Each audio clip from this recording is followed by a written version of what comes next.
All right, hallelujah. That was beautiful. Man, spirit moving with that, the voices, all the work that's been going into what you guys do here. It's amazing. Thank you guys for putting this together. Christopher always uploading the videos to YouTube. That's a blessing. And last time we were here, my wife was pregnant with our sixth child, and she is here. This is her first ever time going to church. Do you want to bring her up, show everybody? Show off the young one. Yeah. Don't let their looks deceive you. These are warriors. Yeah. Yeah. It's amazing what Father's gift of life is. And you see my wife and you see all these beautiful women and mothers in here, and you forget what soldiers they are, but they are bright lights and soldiers, and now our Father is using that strength that women have for His kingdom and His purpose, and it's beautiful. So there she is. You guys, she was here last time. She was about to be delivered, and now she's going to be delivering people. So there they are. All right, hallelujah. Well, today's going to be a little different. But I'm going to speak about something that has been on my heart because I worked with children for many years, and there's the unseen battle that's going on. And I know when we send our children to places, it's hard to find a place where you trust for your children to go. And if you were to have, let's say, a field trip at your school, and they're like, hey, we're going to the Temple of Baal, and we're going to have a little worship service. We're going to learn about Baal and how to worship him and how he's the true God of the Bible. I think you guys would be a little upset, And we don't see it that way when it comes to other doctrines in the school, but there are certain things that go against the Bible, which you might as well be sending them somewhere to worship another God, because they're taking on an environment where they're saying, your God's he's not real. He's imaginary. And you got to believe in science, and it becomes its own religion. And it reminds me of that verse in Matthew 18:6, that whoever may cause to stumble one of those little ones who are believing in me, it is better for him that a weighty millstone may be hanged upon his neck, and he may be sunk in the depth of the sea. And yet, it's so easy when you're in this world, and I've been there with so many people who, like me, as a teacher, were essentially a low-paid actor, is what you are, because you're handed a script. They don't call it a script, though. They're very crafty. They're like, this isn't a script. This is standards. You got to speak the language of these standards. And if you don't, your whole job depends on it. Your test scores depend on you speaking to this script. And the script is demonic. And some of the information that's on there, we're going to go over how it's dark and where that information comes from, because I did not realize. I knew it was demonic, I knew it was dark, but I didn't realize where it came from until recently. And it's going to show you guys how this relates to prophecy in Isaiah chapter 29, verses 13 through 15, where it says, and the Lord has said, this people draw nigh to me with their mouth, and they honor me with their lips, but their heart is far from me. But in vain do they worship me, teaching the commandments and doctrines of men. And so when you guys were up here singing, I can see you're honoring him with your lips, but your hearts are not far from him. That is on display. You can see the humility. But there are people who say, I'm praying for you, that I have faith, and I'm praying for you, I believe, and they're saying all these things, and I love the Lord. But they're teaching doctrines of men, and they're doing it to keep a job. And I've heard so many people say, I don't believe this, but I have to teach it. And I've heard them say that to their kids. Hey, children, I don't believe in this, but here's what the world teaches. I'm going to teach it. And then they teach it anyways, and they teach it just like the world teaches it. And the students are probably going to forget that you said that, because they're going to see the evidence, and they're going to believe in cartoons or whatever you put up there because they trust you. And so right here, this is one where it gets really cool. Therefore, behold, I will proceed to remove this people, and I will remove them, and I will destroy the wisdom of the wise, and I will hide the understanding of the prudent. Woe to them that deepen their counsel, and not by the Lord. Woe to them that take secret counsel. I highlighted that for a reason. That is extremely important. And whose works are in darkness, and they say, who has seen us? And And who shall know us or what we do? And so they're taking secret counsel. These people who have this foolish wisdom, these doctrines of men. And then verse 16 here, I like this one. It says, surely your turning of things upside down shall be esteemed as the potter's clay. For shall the work say of him that made it, he made me not? Or shall the thing framed say of him that framed it, he had no understanding? And so, thinking of pottery, imagine if pottery could talk. If it was like, you didn't make me, like right after you literally made it. How dumb that would be. And how much more advanced than pottery are you and I? Imagine if a cell phone did that. You know, like I didn't come from a factory. You know, your cell phone started talking and said, listen, I came out of the dirt. I evolved from stardust. You know, like that is where we are in this world. And it's because the wisdom that is forced on our children has 3 essential ingredients. We're going to look at 2.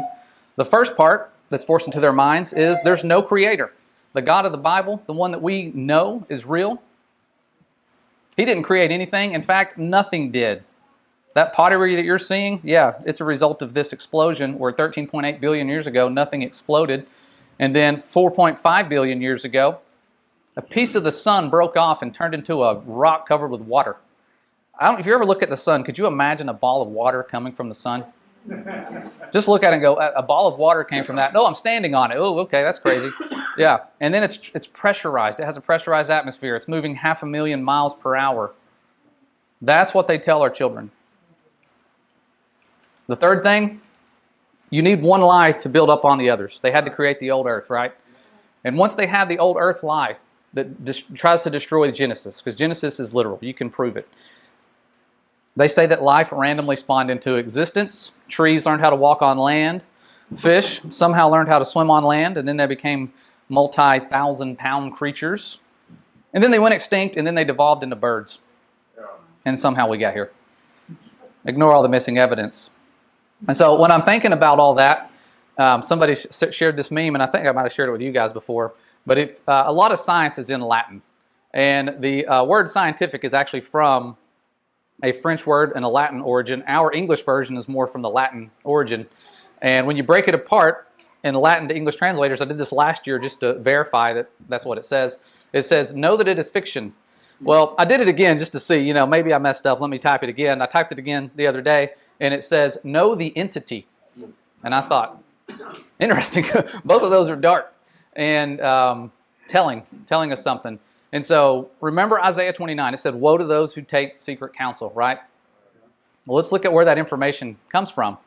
And surprise, surprise, our Father knew what he was talking about through his prophet Isaiah. This information comes from people who keep secret counsel. The guy who created the old earth lie, his name was James Hutton. This is back in the 1700s. He's considered the father of geology. Our Messiah said, call no man father. We get these people who create these doctrines of men and we call them father. It's heartbreaking. Well, the old earth lie was needed for evolution. The man who gets credit for evolution is a man named Charles Darwin.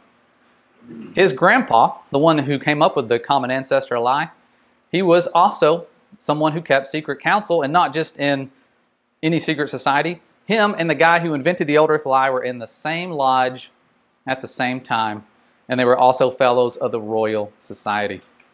And so they're keeping secret counsel. They're working together to come up with lies that they need. It's like, hey, you're going to come up with this lie? I got you covered. I'm going to come up with the old earth lie.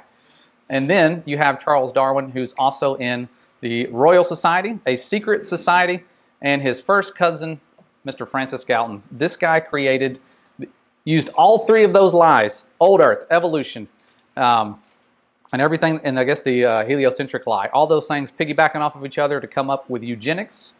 And this stuff is demonic and it's racist. And I want to expose that. And it's something that the teachers that I worked with never talked about. They talked about his book, On the Origin of the Species, and they quote that title over and over, and they talk about it like it's this Bible. And if you look in the fine print, the rest of the title that they don't tell you, it says, the preservation of favored races in the struggle for life. And so they use these racist ideas. They've used them for mass genocide that we've seen in the past and mistreating certain people for their differences. But if you don't know what eugenics is, I'll just explain it real quick. Eugenics was the belief that we should improve the genetic quality of a human population by preserving the ones that they deem to be inferior people or races from reproducing, while promoting the reproduction of the so-called superior races or genes. So this is new stuff. This is not that old. 1800s, really not that long ago. Now, I want to talk about who the super race is according to our Father. Our Bible talks about a special group of people that are set apart. This is in Isaiah 56. This is one of my favorite verses for people who ask me questions like, why are you becoming a Judaizer? Why are you keeping the Sabbath? What's going on? Are you having some sort of identity crisis? So refer them to this chapter, Isaiah 56. Thus says Jehovah, keep ye judgment and do justice, for my salvation is near to come, and my righteousness to be revealed. Blessed is the man that doth this, and the Son of Man that layeth hold on it, that keepeth the Sabbath from polluting it, and keepeth his hand from doing any evil. Neither let the son of the stranger that hath joined himself to Jehovah speak, saying, Jehovah hath utterly separated me from his people. So this is people outside of Israel at that point. Neither let the eunuch say, behold, I am a dry tree. For thus saith Jehovah unto the eunuchs that keep my Sabbaths, and choose the things that please me. So he's talking about the Sabbath, and he's saying choosing things that please him. That's what that's about. And for years, when I was battling that truth with my wife and many others, it was about me. It was always about this day. What if I do this? How is that going to please me? You know, I'm gonna have to give up my job working on the weekends. I'm gonna have to stop doing what I'm doing.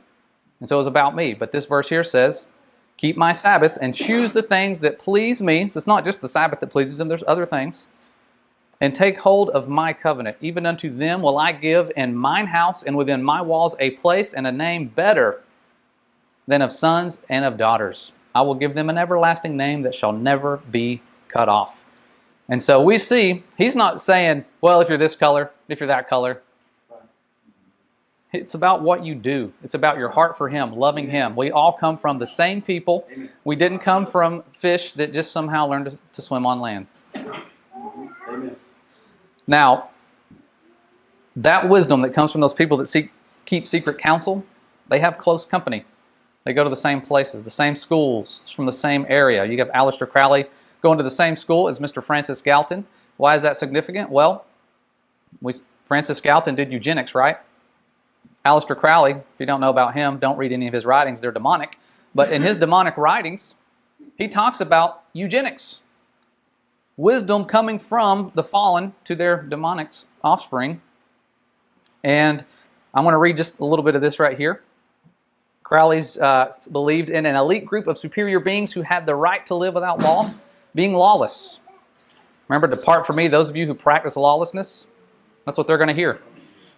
While the rest of humanity were to be slaves and serve the super being's will, and he wrote that kindness and conscientiousness and altruism are really drawbacks to the progress of humanity. Instead, these elite super beings should dominate the weak and less fit, exploit them, and if necessary, kill them. Compassion is the vice of kings, Crowley writes. Stamp down the wretched and the weak. That sounds nothing like my father's wisdom. He's all about taking care of the poor, leaving the outer corners of your crops for those who are hungry. And so we see the demonic lie, how that's infiltrated, where it comes from. Evolution isn't just a thing they teach our children at school because it goes against the Bible. They teach it because they want to create other doctrines that build off of that. And so at its roots, it was a racist doctrine. You can see the missing links I have up here. These are drawn by a man in Germany, a Nazi scientist. Pre-Nazi, I guess. But he helped lead to the eugenics program. And so you can see how number 11, they tried to make him look Jewish. And then you work your way up and it becomes their highly evolved super race. This guy's drawings, this is why I wanted to show that. His racist drawings are still in textbooks to this very day. If you go to any high school, any biology classroom, even on their end of course tests, I've seen these pictures. The ones on the top. Those are cartoons from the 1800s. The bottom is photos from a long time ago of actual embryos that look nothing like that. And it's used to prove that the Bible's not true. And they'll say, what does this prove on the test? And you have to say, common ancestor. We came from stardust, practically. And so this stuff is dark. It is demonic. And one of the other fathers of geology, he's the father of modern geology. They don't just have one guy who does all the lies. They tag team here. But he's also someone who kept secret oaths. He was a member of our secret council. And this guy went to the Apollo University Lodge, a sun god lodge. Imagine that. And he came up with the geologic column. Basically, all the evidence we find buried in soil because there was a flood. Oh, it's really old. That's why it's down there. You know, we know. That's why there's remains of organisms from the sea. Everywhere, when you go up on high elevations, on the high mountains, you're still going to find remnants of sea life up there because there was a flood. And he'll say, no, it's because this stuff is billions of years old and it got pushed up somehow. And so that is Charles Lyell. But one thing he said that I tell my students this directly. This is his own words in a letter. There was an agenda, and it was to free the science from Moses. And I think we've talked about this before here, but in case anybody missed it, we got a bigger audience. It seems like you guys have become a mega church since the last time I was here. It didn't end well for Pharaoh's magicians and sorcerers and wise men. Can you think of one plague of our Father, when our Father unleashed the plagues on the people, that those wise men and sorcerers were able to undo? Were they able to ever push anything back? No. They never were. And you can imagine how dumb that is. Imagine if you're Pharaoh and you have these wise men and sorcerers who are using powers of darkness to help pull off these imitation miracles. And you're getting swamped by, let's say it's frogs coming out of the water. And they're like, all right, stand back. Watch this, Pharaoh. I'm going to make more of them come out. Like, you're not really helping the cause. They could never undo, not one time, our Father's work. And it's the same with these demonic doctrines today. They cannot undo our Father's work. And new technology gets invented. We can prove our Father's work happened. We can prove there's chariot wheels at the bottom of the Red Sea because they're still there. Yep. Gold-plated. You can still see the gold shining through the sand. And there was the pillar of fire that they were singing about. And man, when I'm thinking about that pillar of fire, how foolish people can be, and we got to humble ourselves. The people that went after the people of Israel, they were being told, one little pillar of fire, it's turning into a cloud, don't worry, you know. You've got all these chariots. These people are little sheep herders walking across this land with all their children. We're going to go after them. It's not going to be that hard. And so you could imagine when he repeats the same lie at Armageddon, you know, with the battle. Look at all the ships we have. Look at all the army tanks we have.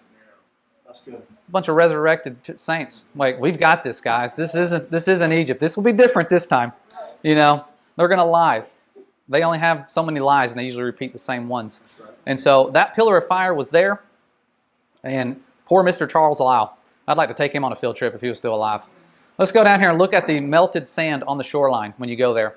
It's still melted. Stones are infused in this melted sand.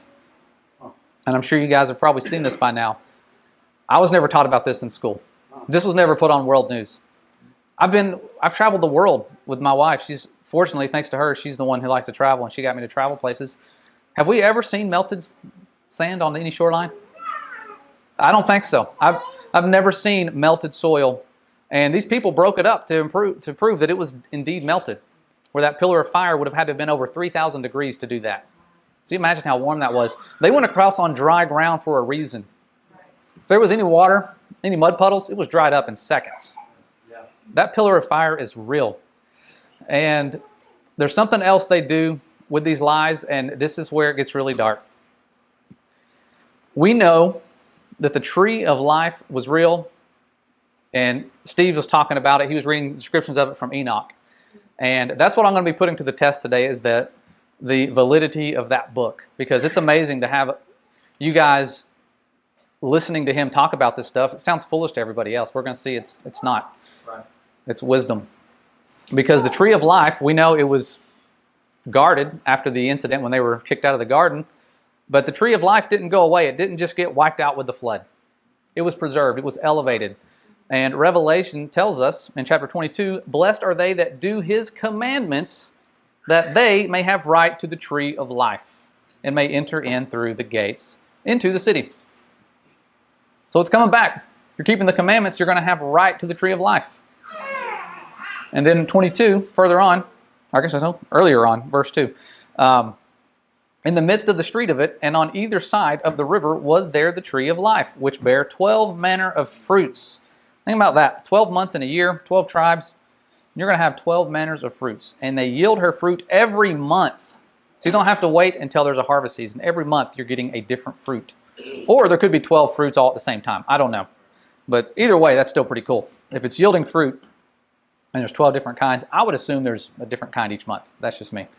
And so even the leaves, it says, the leaves of the tree were for the healing of the nations. Think about how massive of a tree this is when nations are able to use those leaves for healings. And when you hear descriptions of how long people are going to be living during that period before the new heaven and new earth, the millennial reign period, my goodness. They're going to be living a long time because the tree, the leaves of it, are going to help them out. That's amazing. But the world, our Father has something perfect. The world likes to take it, twist it, rob it, lie about it. And they've created their own version of the tree of life. And I've seen these posters in classrooms when I go around. And I was battling these lies. And I remember when I first got into biology, my brother said, have you ever looked into how much deception and fraud there is with all the missing links? And I was like, not really. I'm just excited about intelligent design. That's why I wanted to get into biology. And sure enough, my goodness, I was battling the evidence on the outer edges of this fake tree of life. I never really looked down at the bottom because our whole life they have us focusing on the outer edges of the branches with cartoons. There's no real missing links and real science here. This is cartoons.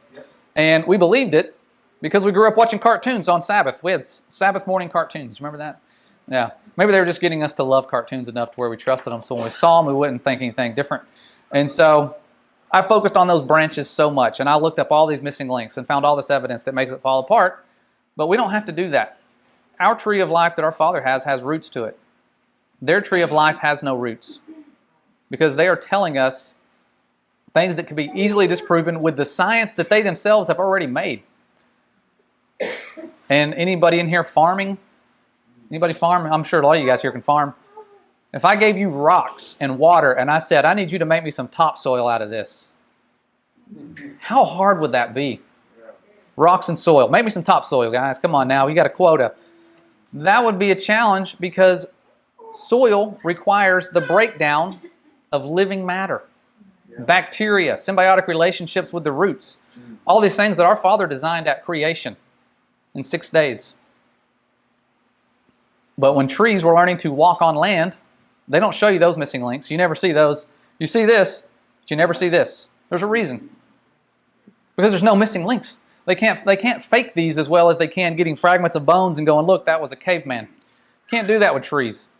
And so there's no missing links. They would have not had soil had they even evolved to go on land. They would have been rocks. Where are they going to get the soil? From living things. They're the first thing to go out on land. They have no way of doing it. Not only that, plants were designed by the most masterful creator of all time to eat 3 things. Imagine if this was your diet. I said, look, I need you to go on a diet. We're going to have you get some sunlight, some CO2, and some water. We couldn't last very long. But our Father designed plants to consume those 3 things. And it was confusing scientists. Scientists are just now figuring this out. They're like, I thought they were eating dirt. But could you imagine if a tree's eating dirt, every tree is going to sink lower and lower and lower. They're going to be in pits. They're going to be in little canyons. But trees can eat those 3 ingredients and grow to be millions of pounds. They say the General Sherman, they named the largest tree after somebody who burned people. Imagine that. That tree itself, they say, is about the size of the Statue of Liberty, 2.7 million pounds, just eating sunlight, water, and air. There's no machine in existence that can take water, sunlight, and air and turn it into sugar, turn it into an apple, turn it into an orange, turn it into anything. We can't do that. But our Father, on day 3 of creation, when He was making plants, before He made the sun, He made plants. His light was the first light plants ever received, not sunlight. Wow. We had the breath of life, they had the light of life. It's amazing. And we needed the air that they made. And He didn't just master engineer the plants to do that, He master engineered our air to have a certain density. If He didn't make it the right density, it's going to float away like helium. It has to come down here where we live. And it comes down here and it stacks up to the highest heights we can go. Because our Father knew what He was doing at creation. Stuff that we can't even see. We can't see air, but He master engineered it. We take this stuff for granted. Now, when I was thinking about those first plants, this will further destroy that lie. Even if they learn to walk on land, let's pretend they did. The first photosynthetic organisms that need sunlight, water, and air, they're going to need carbon dioxide. Well, dioxide stands for 2 oxygens. Where did that oxygen come from, I thought? Because there's carbon, but where's the oxides? Oxides, oxygen, where did it come from? Well, here's what Google says. The primary source of oxygen for carbon dioxide on the early Earth was photosynthesis performed by cyanobacteria. How can you perform photosynthesis if you don't have the oxide for the carbon dioxide? You can't. They have problems that people that understand the Bible need to break down for them to wake these people up. And so if their tree of life falls apart, our tree of life is coming back. Theirs falls apart. It has no roots, has no branches. It's a dead tree. Never was alive. It's a non-living tree. It's fake. Now, if it's fake and it's impossible, what are dinosaurs? And this is going to bring us into a lot of things you guys talk about here. But for those who don't like Enoch, Genesis tells us the truth. It says there were giants in the earth in those days. And also after that, when the sons of God came in unto the daughters of men, and they bare children to them, the same became mighty men which were of old, men of renown. And so it says the sons of God and the daughters of men. It doesn't say the sons of men and the daughters of men.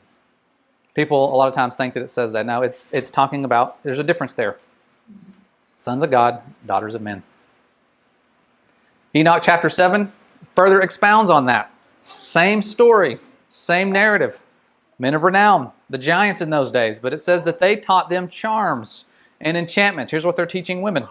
And the cutting of roots, and made them acquainted with plants. I think there's more to that. And so they became pregnant and they bare great giants. Now, I'm going to read the highlighted part here to save time. Because here's what happens to these giants, these men of renown. This is why we needed a flood. That's why we needed to start over. When men could no longer sustain them, the giants turned against them and devoured mankind. And they began to sin against birds and beasts and reptiles and fish, and to devour one another's flesh and drink the blood. So they're devouring mankind. They're devouring each other because they're running out of food. And they are corrupting all flesh.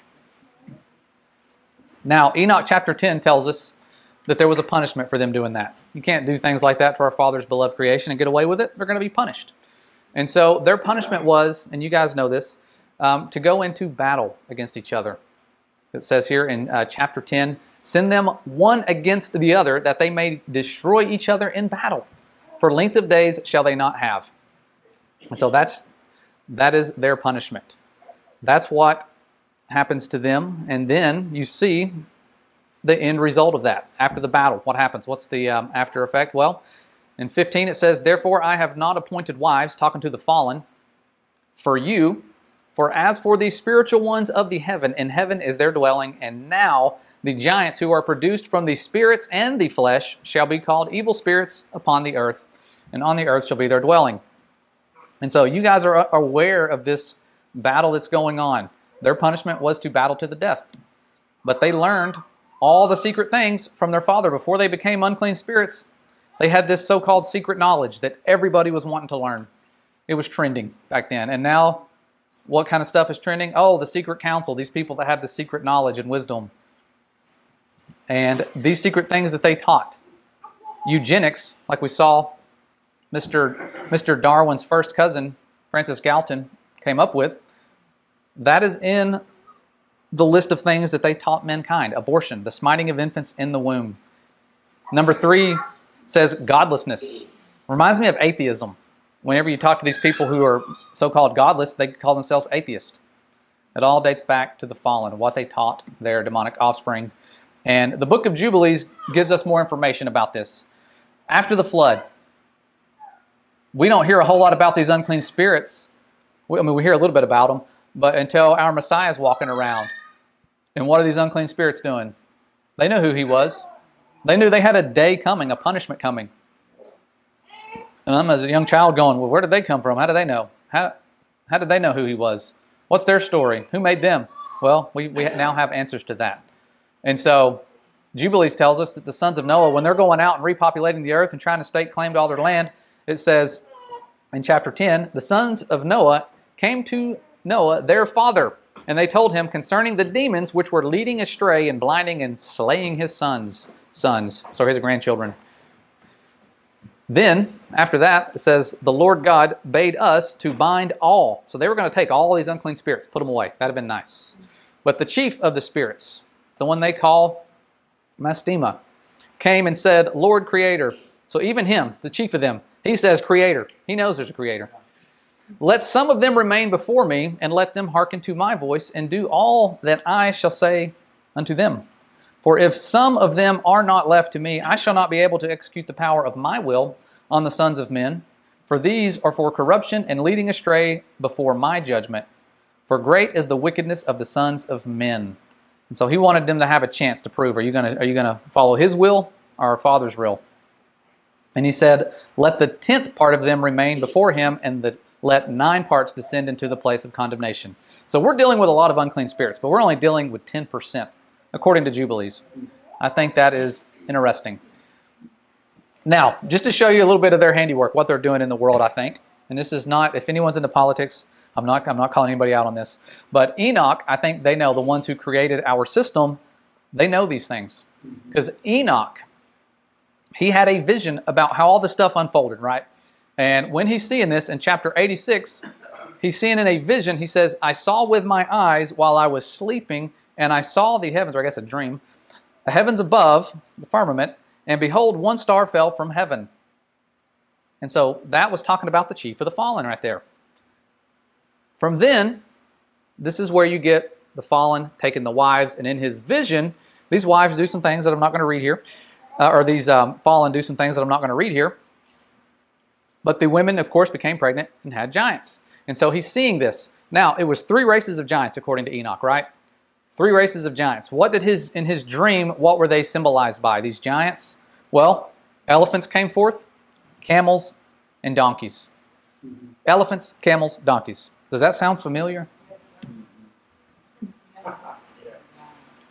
The ones that became demons were represented in his dream by elephants, camels, and donkeys. And I didn't know this because I'm a little bit younger. I didn't realize that the camel was our oldest third party, the Prohibition Party.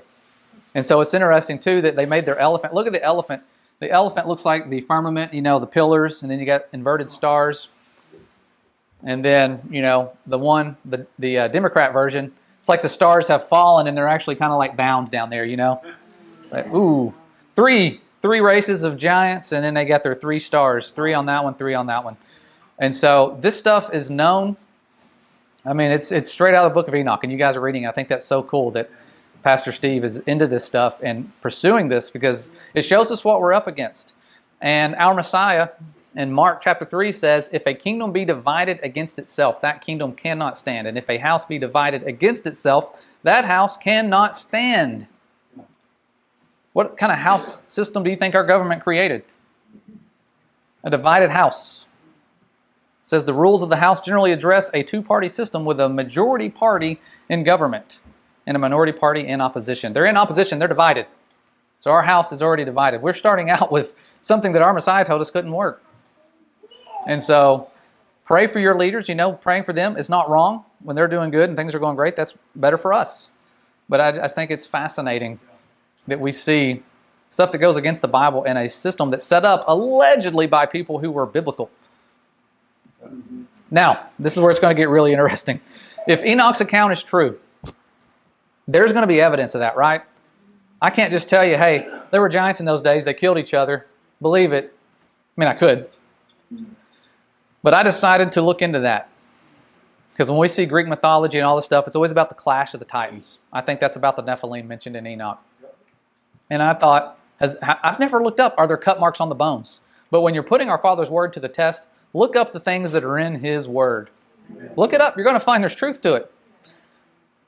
There's cut marks on the bones. When I just typed it in, are there cut marks on dinosaur bones? Yes. Scientists are trying to figure out how cavemen with sticks and stones learning how to make fire killed a 24,000-pound creature. 24,000 pounds. Killing a grizzly bear with a rifle would be hard. They're like 450 pounds. 24,000 pounds. Anybody know how much a tractor weighs? 24,000. That's hard for me to even fathom, a creature that big. This femur bone laid out is larger than a person, and they're going, there's cut marks on it. I wonder what happened. Yeah, they were fighting to the death. These cut marks are there for a reason. And in the article I read, it said marks found on bones larger than a woolly mammoth suggest it's been butchered. Yeah, you think? They were turning against each other. They were eating each other. Of course, these pre-flood bones are going to have cut marks. And they have some massive teeth marks. The one in the upper right-hand corner right here, they said those are teeth marks. My goodness. I don't know if you've ever seen something eat a bone. I've never seen something take scrape marks off of this bone to be this large. So whatever mouth that was, man. Cut marks everywhere on bones. And these bones are huge. And these things, this is what's interesting. The largest one they ever found, you remember I said I think it's based on the Clash of the Titans? They based the Clash of the Titans on that? They call it a titanosaur. And they nicknamed it the Giant. This thing would have been about 100,000 pounds. Men of renown. Large creatures, corrupted flesh. They weren't just corrupting mankind, they were corrupting flesh. They were trying to grow larger animals. They were crossbreeding things, making hybrids. Give you a little clue to how big one of these are. Somebody laying next to this one as well, another one. And when they get these things together, they make these massive structures they put in museums, and I always thought that they were based on what they found laying on the ground. But I found out they're not finding complete skeletons. You could imagine if they not only fought to the death, they were probably doing all sorts of things to the bodies of each other, ripping them apart, cutting off heads, graphic stuff. They're going to eventually become evil spirits, so they're not taking it easy on one another. They're butchering each other. I tried to find out why it is that when you find those big bones, I mean a bone large enough to fill up this room right here, just massive. Why do the other bones, why aren't they there? Like what would carry away a bone that large? Clifford the big red dog coming along and eating these things up. What's going on? Well, I tried to find out why have we never found a complete skeleton, a complete dinosaur skeleton. And it says, well, paleontologists have never found a complete dinosaur skeleton. Often, part of the skeleton is missing either because the bones were washed away during deposition or because changes in the Earth's tectonic forces destroyed some of the remains. Well, let's look at what that word deposition means. That's not an everyday word I use.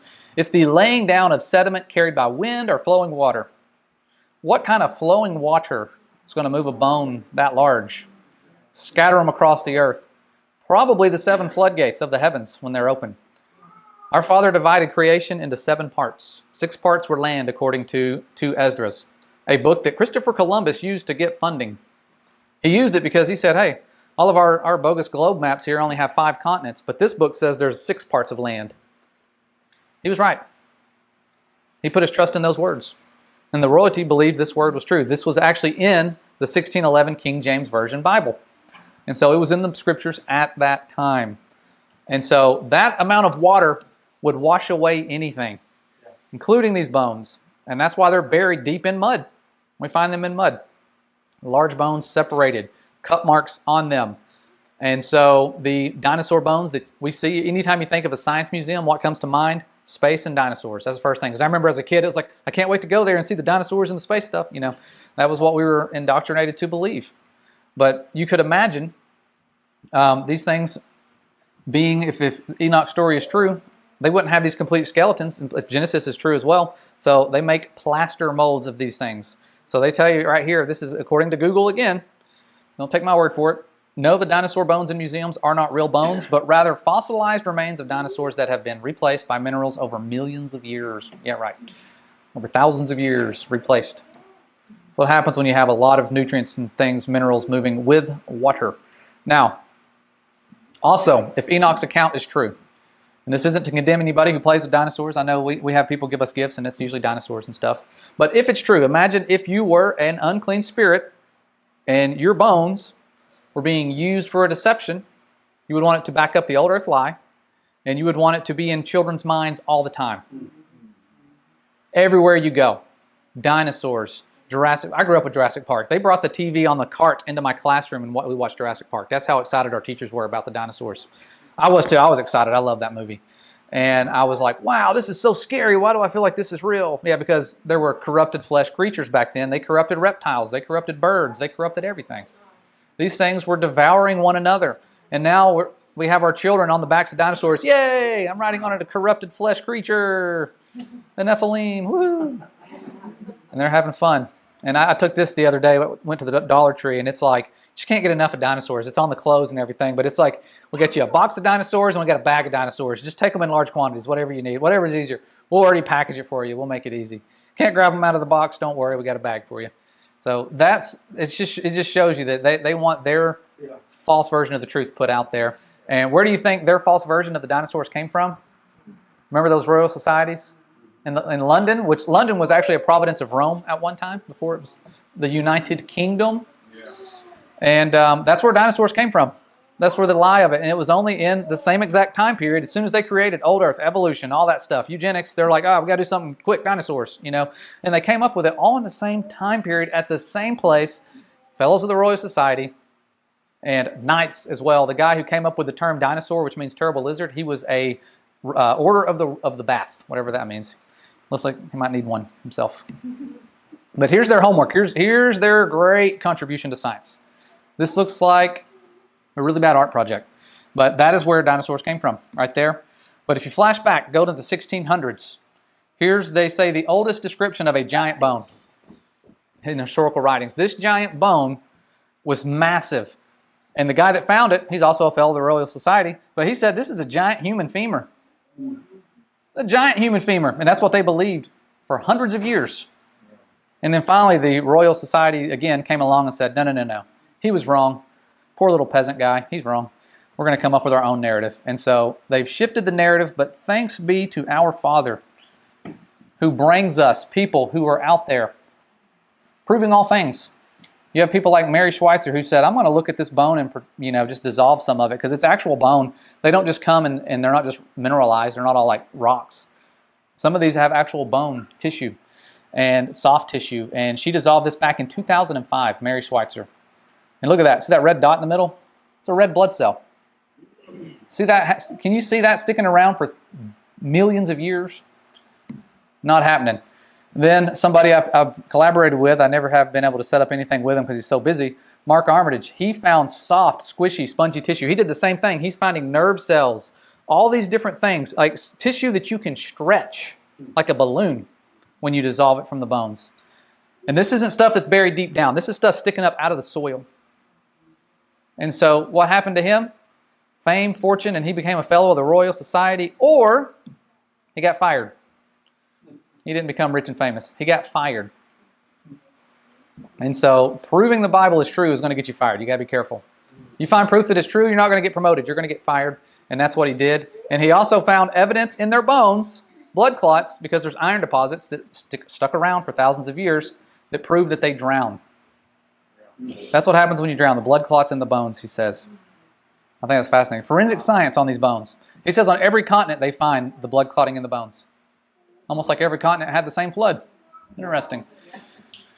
And then our Messiah here talks about Noah, or the days of Noah. He says, as the days of Noah were, so shall also the coming of the Son of Man be. And we've said this before, and I still think it's hilarious every time I see it, that Noah was a conspiracy theorist until those floodgates opened up and the firmament was outpouring that water. And here we are being conspiracy theorists until that firmament opens up yet again. But our Messiah wasn't wrong. I always just was hoping it was just the taking in marriage aspect of the days of Noah that was going to be true. They were corrupting all flesh back then. They're doing that now. They're doing things that I didn't even know. And I taught biology, and none of my peers ever talked about this. But in 2019, back when they were corrupting all flesh rapidly, you remember they were doing that. You guys remember that. Not that long ago. Worldwide corrupting all flesh.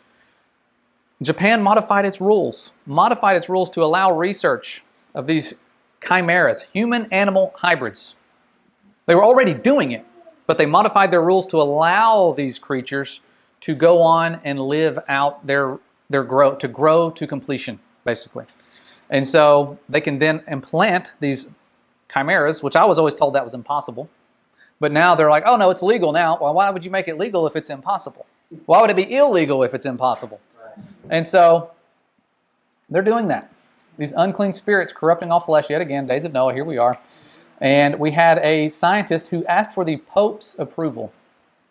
He wanted his blessing before he corrupted all flesh. If the Pope was a real man of God, what if he had said, no, get out of here with that nonsense, that days of Noah nonsense? He said, you have my blessing. And so this man, Juan, we'll call him Juan Carlos, here's a creation he made. They tried to make in a lab here. Half pig, half human. This is heartbreaking. This is days of Noah stuff coming back. They're going against our Father's beloved creation, mixing with an unclean animal. It's dark stuff. They've done the same not just with pigs. They've done the same with monkeys.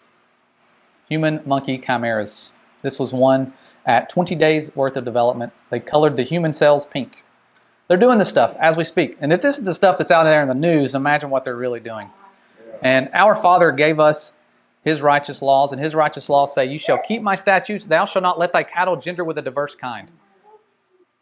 So we went to the Ark encounter, my wife and I and the kids, thinking it was going to be somewhat biblical. They had a zonkey.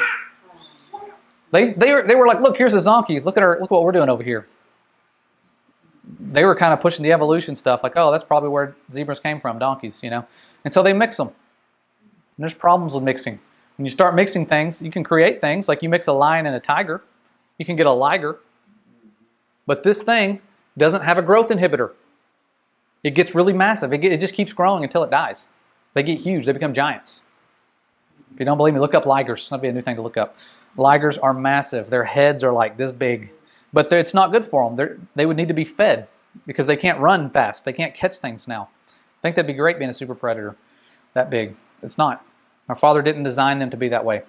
Right. And so when I was born, back in 80-something, 83, there were no GMO foods on the shelves around that time. Now, 42 years later, there are 70 to 80% of your foods are processed. 70 to 80% of your processed foods are bioengineered, corrupted flesh. And so real quick, I'm going to wrap this up. I want to prove that your Bible is greater than any science book. Time to come away from all the false science. Romans 11:17, and I think I've shared this with you guys before, some of you. When we're grafted in to the family, what tree did He choose? Olive tree. The olive tree, when you're grafting in, anybody ever grafted something in here? I haven't. It's not a natural process, though. You can see from this picture, you're not going to have a storm blowing branches that are just going to land into a tree and get grafted in. You have to be an expert farmer to graft things in. You have to know what you're doing. And our Messiah was mistaken for a gardener right after He resurrected. Imagine that. Grafting people in. And then, when I looked up this grafting in, because we're talking about this in my science class, grafting in, you must be of the same species or closely related. You need the same chromosome number. And humans have 46 chromosomes. 46. Chromosomes were discovered in 1879. Guess what other tree out of 73,000 species has 46 chromosomes? The olive tree. The olive tree has 46 chromosomes. So our Father wasn't just randomly getting His prophets to speak stuff randomly. They were speaking about stuff we didn't discover until the 1800s. Yeah. That's proof that our Father knows His creation better than we do. He crafted those chromosomes together to have a lot of information in them. We're about to see how much information. But out of those 73,000, I said 73,000, 73,300 trees known, He could have chosen, there's only 2 that have 46 chromosomes. Olive tree is one of them. The ash tree is the other. And surprisingly enough, when it comes harvest time, where are you going to stand? Where are those feet going to touch down when they're trying to war against Him? The Mount of Olives. Harvesting. The grafted in. And when our Messiah was talking to His disciples about the end times, where was He standing? Mount of Olives. What was He saying was going to gather everybody together? The 4 winds of the heavens. We had a lot of prophets. Jeremiah, Ezekiel, Daniel, Zechariah, John. Speaking of the 4 winds of the heavens. And these guys are talking about this. There might be some validity to it. Let's see what science says. Oh, look what they discovered in 1920. There's 4 winds up above us, the fastest winds in the world, moving in the same direction that the world's spinning, but faster. Think about that. Debunking their rotating globe. And so 1920s, those were discovered. And then you do some anatomy, you find out we have 12 ribs on each side, right? 10 upper, 2 lower. The 10 upper ones are connected to each other. They're connected to cartilage that connects to the sternum. The lower 2 are separated. The lower southern ribs. How's that significant? Well, we got 10 tribes. 10 tribes that went north, 2 tribes went south. Right there in the rib cage. I think that's cool. Now, I want to correct myself in the times I've spoke about DNA to my students. I always thought evolution was the only lie. I just had to worry about that. Everything else is safe, right? Wrong. DNA, the way it's taught, is an absolute lie. We're lied to about it. Genetic code is not like computer code. You can take computer code and say, oh, that's what that does. You can't do that with our genetic code. But the experts, this is what the experts say, that in your DNA, and this is probably wrong. I'm going to go ahead and say this is probably wrong. There's probably far greater storage capabilities. But they say it's estimated that in your DNA, and I'm not a technology guy, but they say there's about 1 million terabytes of information in a cubic millimeter, about this size. 1 million terabytes in a cubic millimeter of DNA. Now, I wanted to do the math. I wanted to say how many cubic millimeters do we have of DNA in our body? You do the math, and then you multiply, and it becomes 1,992,000,000,000 terabytes of data in the human body. I wanted to find out what it would be like if we just made a storage facility that could store all that. Do you think we could do that? Well, according to the experts, they say that amount you cited, nearly 2 yottabytes, I didn't even know what that was, is a theoretical scale of data for which no current practical storage solutions do not exist. So there's no way you could store this with any type of storage we have in the entire world. And they said as of 2025, nothing is actually measured in the yottabyte range. Sometimes estimates from 2020 put the total amount of global data at 44 zettabytes, a fraction of the amount you described. So in each of your masterfully created bodies is more stored information than we could store in the entire world. And our Father pieced that together on day 6 of creation. And we haven't even seen what DNA looks like. I mean, that's the clearest photo they say we have of it, right there. Looks like a hair. And the guys that came up with the shape of it, the twisted serpent shape, double helix, fellows of the Royal Society. Imagine that. They discovered it, they say. If I make a toy model and say I discovered something, slap the toy model out of my hand. I didn't discover anything. They didn't discover anything. But let's say they did. Let's pretend they did. They did. They can stretch out DNA. When they break apart the chromosomes, they can stretch it out. And they say each little, whatever it is, if it's double helix or not, is about 6 feet for each one of your cells. Take each of your cells, unravel all that DNA. You can circumnavigate the equator 1,347,000 times. So it's safe to say there's something wonderfully made about each and every single one of you. No machine on earth could take something that went around the equator 1 million times and pack it together in the shape of a precious little person. None. And our Father did that at day 6 of creation. That's why he rested. Think about all he did. You need rest. Now, the last thing, this is it right here. Think about Isaiah talking about that wisdom. This is why, when they were speaking in 1 Corinthians right here, they knew what Isaiah said. And they said, let no man deceive himself. If any man among you seemeth to be wise in this world, let him become a fool, so that he may be wise. For the wisdom of this world is foolishness with Jehovah. For it is written, he taketh the wise in their own craftiness. So these wise people are crafty. They are lying to you about where you came from, what you live on, where you're going. They got their fake tree of life. They got all these lies. But put his words to the test. Don't be afraid to do that. Don't be intimidated by big words in science. Don't let them act like they can stand on some pedestal just because millions of people agree with them and put to shame our Father's word. They cannot do it. Our Father's word and the truth puts what they're saying to shame, and it's going to be removed. And they're going to be hearing that. So if there's anybody, if you know anybody who is teaching those doctrines of men, saying they're doing it for a job, have them pray about that. Have them be bold and take steps to expose these lies for what they really are. They're satanic, they're demonic, and those unclean spirits are at work today. They're trying to gather people together to battle against God Almighty. That's why they just had Operation Steadfast Defender, where they got 90,000 troops to go to the area near Armageddon to just practice in case something happens. Why? Why that area? Why 90,000? Why every tank and ship you have out there? They're preparing for something, and the deceptions coming require our children and us to believe that what our Father said is true. There's going to be a fake happening first. And as this man used to say, his name's Dennis, he's a wise man we studied with, he'd say, remember, the fake comes first. When everybody's talking about the return, he'd go, just remember that. The fake comes first. And that's wisdom right there. Yeah. Remembering that. A lot of people just sold everything they had because they thought the rapture was going to happen last month. Or was it last month? Maybe. Yeah. And I'm not dissing anybody that believed that. I mean, it was like everybody's having dreams, everybody's excited, but you got to go to the Word on that. Don't believe what some guy claims to be a prophet says. Go to what the Word says. And so we are blessed to be awake in these times and have true soldiers like you guys who have children who are unlike anything I've ever seen in all my life. Because our Father is doing something to prepare us all for what's about to happen. It's going to be getting real. We're seeing the days of Noah stuff. It's going to be getting real. So thank you guys for letting me share this. I know it's a lot of information, but it's worth seeing so we can see what those unclean spirits have done to create their wisdom. And so thank you guys. And thank you, Steve. I know Steve, if he's watching, for all that you've done, all your labor. These laborers deserve a rest and a break. And so thank you guys for working this out to where he can get a much-needed break.